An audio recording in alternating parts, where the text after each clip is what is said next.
بسم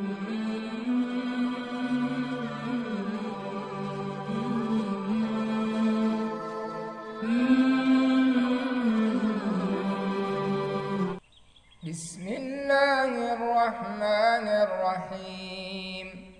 هل أتاك حديث الغاشية؟ وجوه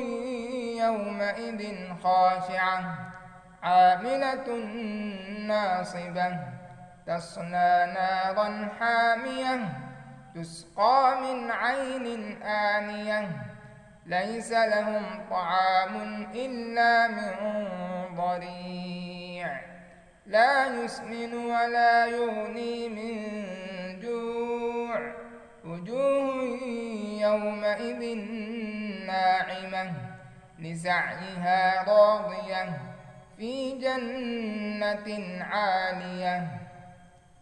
لا تسمع فيها لاغية فيها عين جارية فيها سرر مرفوعة وأكواب موضوعة ونمارق مصفوفة وزرابي مبثوثة أفلا ينظرون إلى الإبل كيف خلقت وإلى السماء كيف رفعت وإلى الجبال كيف نصبت وإلى الأرض كيف سطحت فذكر إنما